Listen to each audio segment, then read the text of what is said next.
All righty. Well, I'm going to start with an introduction of America's Watershed Initiative and our speaker as more people are jumping online today. So my name is Kim Lutz. I'm the Executive Director for America's Watershed Initiative, or AWI. We are a Mississippi River Basin-wide nonprofit organization that focuses on two things: science and data to inform decision-making and collaboration for on-the-ground action. So we're just delighted to continue this lunchtime speaker series with one of our longtime board members, Larry Weber from the University of Iowa. Larry is the Edwin B. Green Chair in Hydraulics in the Department of Civil and Environmental Engineering. He also is the Director of Hydroscience and Engineering at the University of Iowa and co-founded the Iowa Flood Center. Larry is a wealth of information, and we are just delighted to have him with us today to speak on the topic of the importance of monitoring across the basin. So with that, again, thank you all for being here. If you have questions as Larry's talking, please feel free to put them into the question box, and we'll have time at the end of his remarks for those questions. Larry.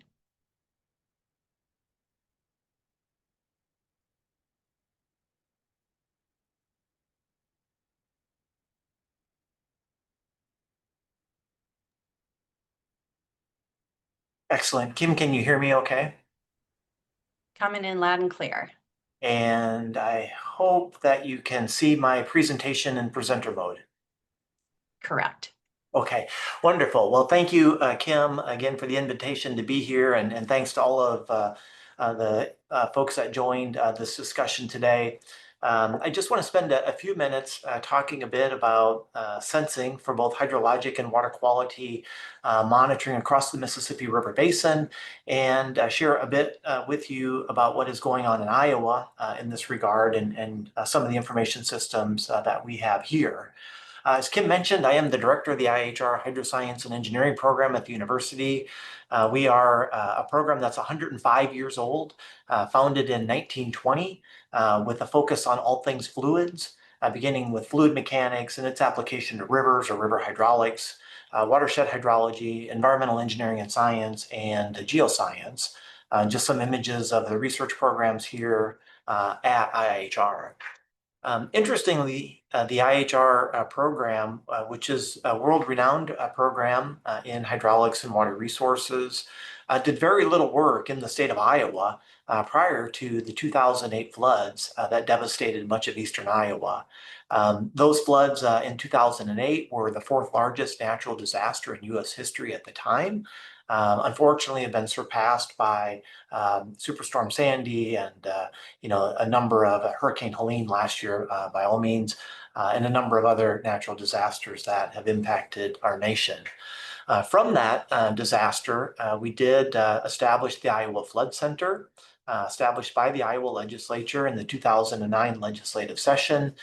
We've been in operation for 16 years in providing information and information systems, deploying sensors and monitoring equipment, running a real-time forecast model, and serving communities and individuals across the state as it relates to flood science. Because of the work that we do in Iowa, we've received an awful lot of interest from neighboring states and states across the country. In fact, we had a group of 30 interested people that came up from Texas back in the spring of 2021, the first week of January 2021, interested in learning more about the Iowa Flood Center, our Watershed Approach project, as they were deploying significant resources in Texas to recover from the floods that had impacted their state.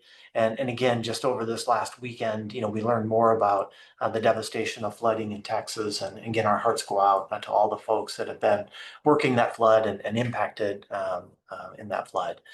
We are part of the new NOAA Cooperative Institute, which is the Cooperative Institute for Research, Operations, and Hydrology.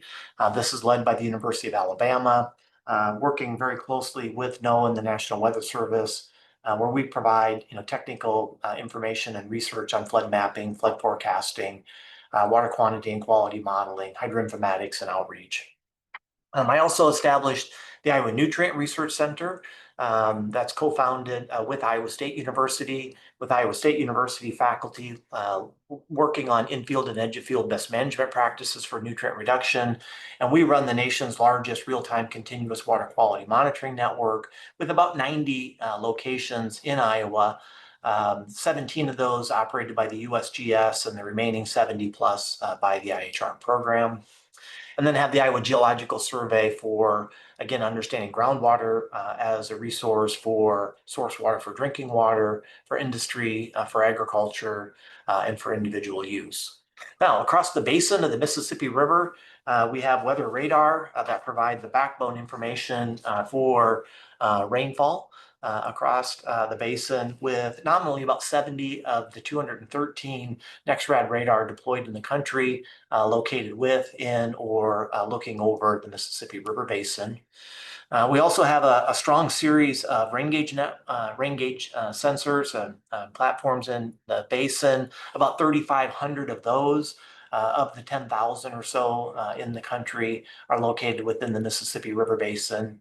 And then stream gauges, of course, operated by the USGS, which is the backbone stream gauge monitoring agency of the nation, and providing the gold standard for stream flow measurement and stage measurements across the network of streams in the country and across the basin. And here having about 3,000 stream gauges within the basin.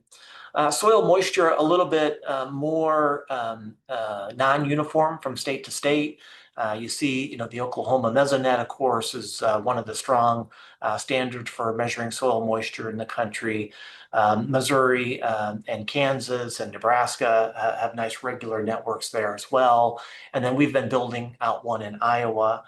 There may be more sensors here that are operated by state agencies than what I have on the map, but not integrated, or at least not as I found in the national database here. About 900 soil moisture sensor locations within the basin, and then yet fewer water quality monitoring locations. Most of these are real-time continuous, but some are periodic sampling. You'll notice here Iowa with the 90 stations or so that we're working with the local USGS Water Science Center on, having a nice density of sensors. I think the point that I would really like to make with folks in this discussion is, in part, yes, we need to have more uniformity in our sensor network. And I know that TNC and America's Watershed Initiative and Tulane and others have been working on a Sentinel water monitoring network and trying to establish what is a minimum need for sensors within the basin. But I'd also, like to make the point that information systems are very important. And how do we put these sensors together to get the most value out of the data that are collected? And in a changing climate, which is, I think, becoming more and more prevalent to us in our hydrologic signature and rainfall, we're going to see, as climate scientists have estimated for decades, that we're going to have long-term extended drought conditions that are broken by very intense rainfall. And just as an example, in 2023, Iowa received about $250 million in crop insurance payments due to the drought from that season. That was the second year of abnormally dry weather. You can see extreme drought coverage in Iowa at that time was significant across east central and central Iowa. That drought was broken by historic rainfall that impacted northwest Iowa. Here you see the 14-day accumulated rainfall exceeding 20 inches of rain in parts of northwest Iowa. And really what kind of made this event historic was, one, the devastation that impacted the communities in that area, but also the fact that rainfall came upon rivers that were relatively low. And the Missouri River had a very high carrying capacity at the time. So a lot of that water was taken away from the landscape and moved through the Missouri River channel network and taken downstream with modest or little impact. On the smaller tributaries, the impact was much larger. This is the city of Spencer, Iowa, a community of about 11,000 people, with 7,000 people impacted by the flood. Hundreds of homes that were swept off of the foundation or had their basements collapse. Here you see the main street going down through the community with 8 to 10 feet of water in it. And so what do we do about sensors and how do we better prepare our communities? One is to increase the locations where we have streamflow monitoring. This is a sensor that was developed here at the University of Iowa. It's an ultrasonic level indicator, a small solar panel, a charge regulator, a GPS unit to put a timestamp on it, and a cell modem to communicate the data back to the flood center every 15 minutes. We have been able to deploy these sensors in Iowa. Many of them have been operational now for 15 years. The network shown here is the 140 USGS stream gauge locations in green. The blue symbols indicate the additional 170 sensors that have been deployed by the Iowa Flood Center. Very clear delineation, though, the USGS, which goes out and does stream gauging to create stage discharge relationships for each of their gauges, which is vital to the National Weather Service and their forecast models. Our sensors are stage only, and working in partnership with the USGS and the Corps of Engineers, we have created and developed synthetic rating curves for each one of those locations as well. So we do have some estimates of discharge along with the measurements of stage. What I think is very helpful is the way that we've integrated radar-based precipitation estimates into our system. And here you see that by selecting one of the Iowa Flood Center stream stage sensors, quickly a boundary of the watershed is developed with all the other sensors within that watershed, as well as a map that shows, in this case, the accumulated rainfall over a 14-day period. And so it puts everything into the context of watershed boundaries, which again is very important for the general public to understand rainfall as it might relate to their particular location. We've also integrated into this community-based inundation maps. This is for Spencer during their flood event from last year. There are slider bars that allow the user to set different gauge locations. In Spencer, there is a confluence of two rivers, and so you see two slider bars, one for the Little Sioux and the second for the Ocheyedan, to develop what that inundation looks like. By selecting the water depth tab, you can click anywhere within the inundated area and know the depth of water at your home or business or point of interest. We also provide velocity information, which is vitally important for emergency managers that are going out doing rescue and recovery exercises to better understand. This is just showing flow paths, but we also have velocity, magnitude, and direction. Recently, we've been working on expanding our hydrologic monitoring network. In Iowa, we have 99 counties shown in gold here. The dark gray areas, we've been approved in community project funding in FY26 from Representative Nunn's office to build out the hydrostation network for that area. We measure with impact astrometers the intensity of rainfall, soil moisture at 2, 4, 8, and 20 inches of depth, soil temperature, and depth to shallow groundwater.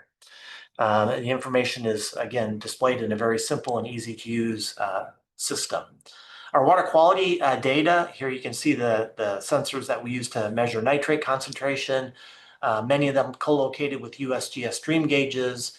This is the Raccoon River, and here you see that elevated levels of about 13 milligrams per liter, dropped off this morning to about 9 milligrams per liter. This is a sensor that's co-located with the USGS stream gauge, and so we measure concentration, they estimate discharge. That allows us to look at the impact of discharge on concentration.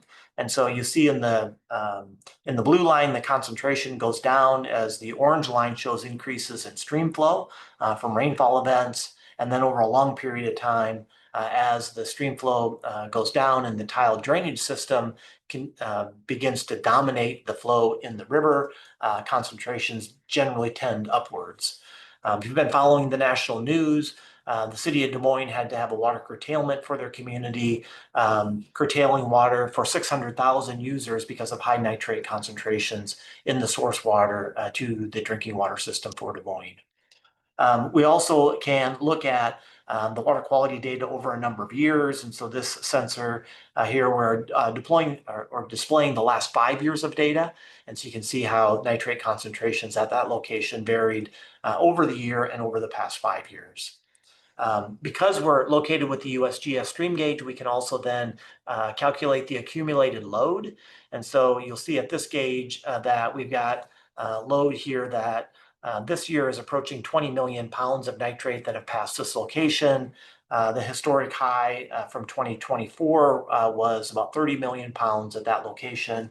And then by simply dividing the load over the row crop acres or total acres, depending on which we choose, we can look at the yield of nitrate per acre. And this is the accumulated yield. And you'll see here that, again, in that 2024 year where the total yield of nitrate per acre was roughly about 13 milligrams per liter. And that's a reference point. We have watersheds in Iowa. The South Fork of the Iowa River in that same year was discharging about 40 pounds per acre in that particular year. So with that, I would just like to say thank you, and we'll offer the opportunity to answer any questions. Well, thank you so much, Larry. And please put your questions into the Q&A box on your screen. But we already have one. The questioner says, I'm interested in how to address the changes in stressors and biotic focus as you move from north to south along the river, and how to monitor appropriately for those changing concerns and stressors. For example, coastal concerns, downriver versus upriver. Yeah, so that's an interesting question. Obviously, one that's very complex depending on the particular biotic element of interest. But one thing we may just focus, as I mentioned and chatted a bit about nitrate concentration.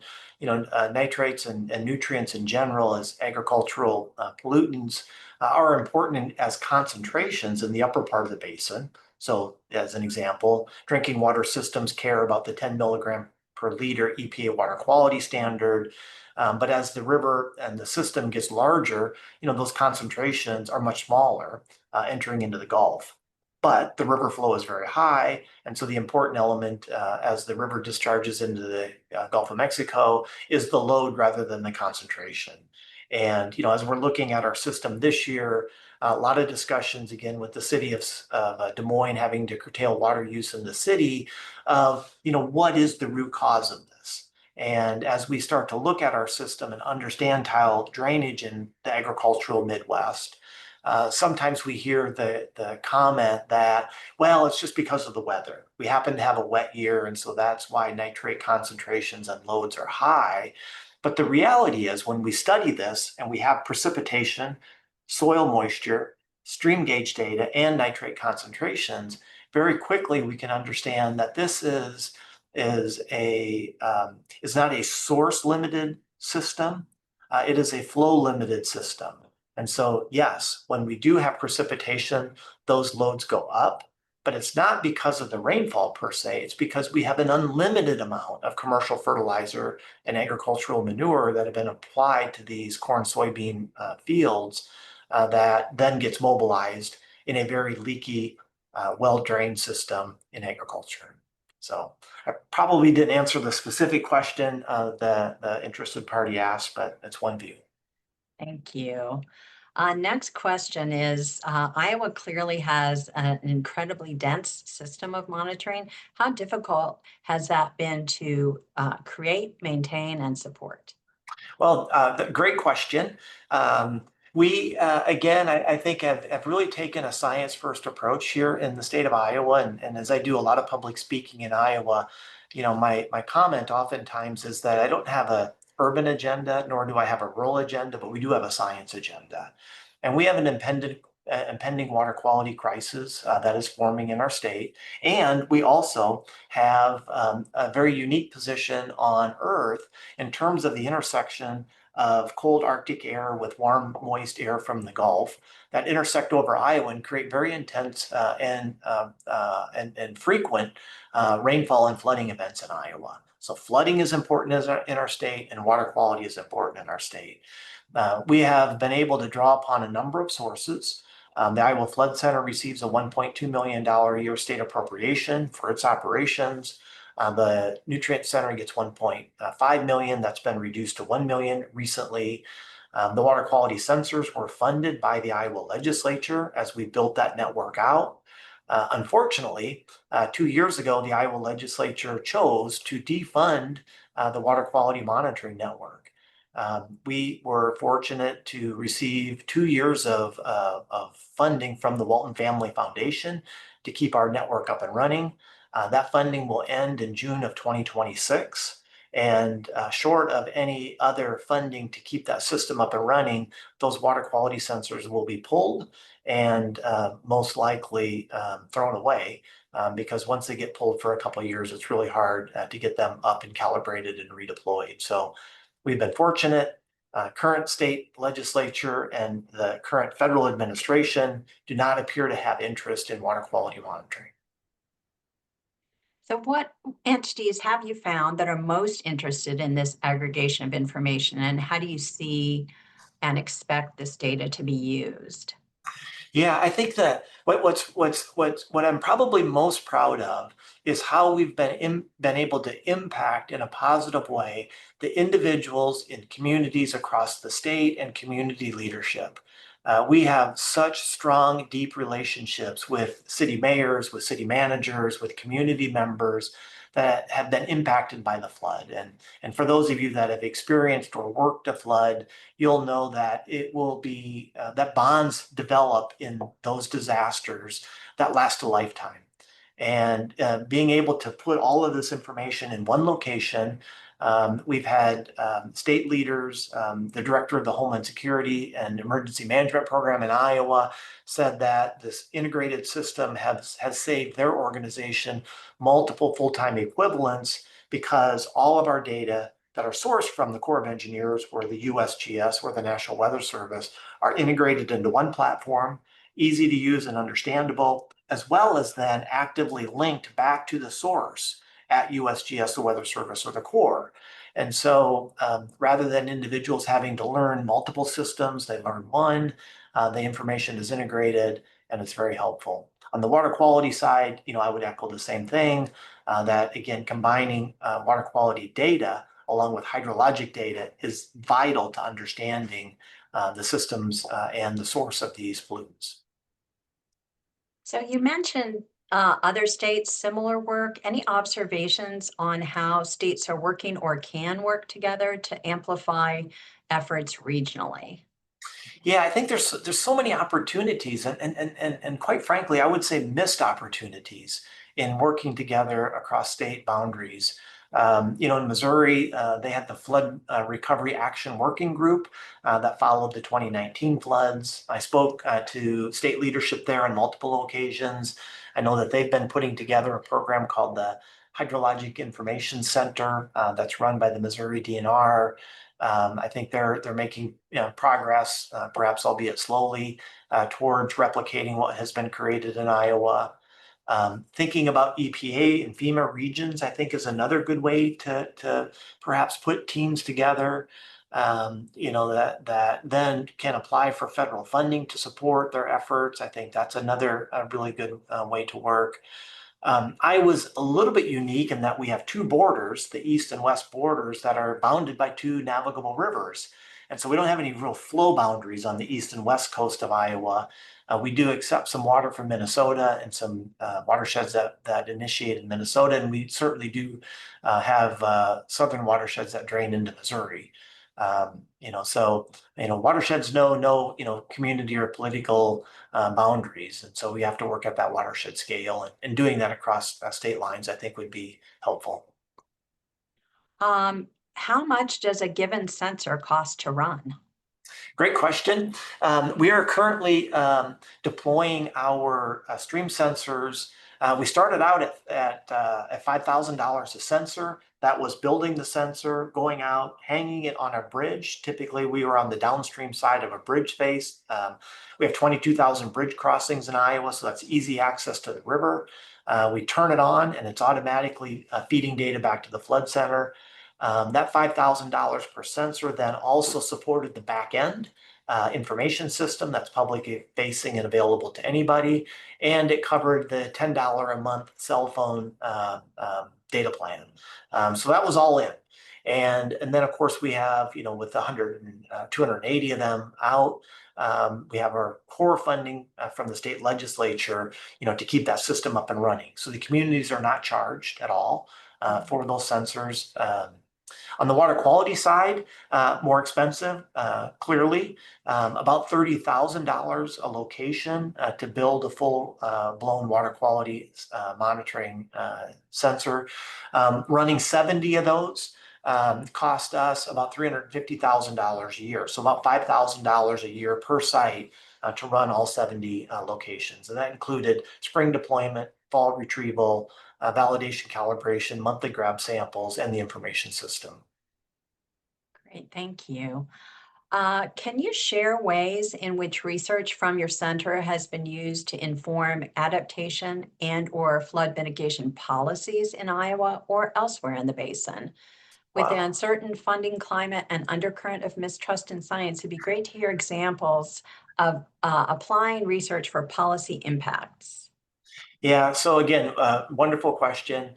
I think probably one of the hallmark successes we've had in the past 10 years or so is that I wrote the proposal for the state of Iowa in the National Disaster Resilience Competition, and we received $96.9 million and went out and built 700 natural and nature-based solutions on private lands to hold water back during heavy rainfall and process nutrients year-round. We spent about $40 million on gray infrastructure. And we did this in Huck 8 watersheds, where we formed a watershed management authority. We wrote a watershed plan that gave them a planning document to guide them for 20 years. We built 700 projects. We deployed monitoring equipment and mathematical models to assess the impact of those projects, all in the light of making Iowa a more resilient state. And that was seen as a incredible success. And we had people from all across the country coming to learn more about it. It led to the formation of the Louisiana Watershed Initiative. It led to the formation of the Institute for Disaster Resilience Texas and the Texas Disaster Information System. We had a group from North Carolina that was 30 people that came in the fall of 2020 to learn more about the program. And so I think we've had a big impact. Now, full stop on the current federal administration, there appears to be no interest in science and no interest in climate-related research, and that's become a growing frustration given the incredible depth of data that show that climate change is real, it's significant, it's going to lead to the intensification of rainfall, more and more damaging events like we saw just last week in Texas, and we've seen throughout our country over the past several years. So I don't understand the cultural war that's been created, but I think it's sad, and I wish that it wouldn't stop. So, last question, if the questioner asks, if I want to model and evaluate the relationship between water use in Iowa and stream flow in the Mississippi River, what advice do you give to this modeler that is not familiar with the Iowa hydrology firsthand? Well, I'm not exactly sure on the question, but certainly, to me, everything starts with a basic understanding of what data are available, what are the sources of those data, what is the uncertainty and error around the data. To think about water use in Iowa, we are an agriculturally dominated state, and so you'd first want to start with agriculture. We do have some municipal uses and industry uses, and have become a fairly good development ground, as many states for data centers. We have a very robust wind energy system here, which provides strong renewable energy to data centers. And so we have a lot of data centers coming here. That'd be something else to look at in terms of water use as it relates to the rest of the basin. I can tell you, for those interested, the nitrate load going into the Gulf of Mexico, about 1/3 of that or just under comes from the state of Iowa. And we provide a disproportionate amount of nitrates and phosphorus to the Gulf um, relative to any of the other states, closely challenged by Illinois and Indiana. Well, thanks so much, Larry. A couple questioners ask for contact information or links to some of the products, so we can send that. I'll just let people know we can send that out with the video that we'll send out in a day or so. So we'll be able to provide that. So thanks so much. Thanks everyone for joining, and we will be back in your feed in August with Jason Knopf from St. Louis University. So thank you, Larry. Thank you, Kim, and thanks to everybody that joined us. Take care.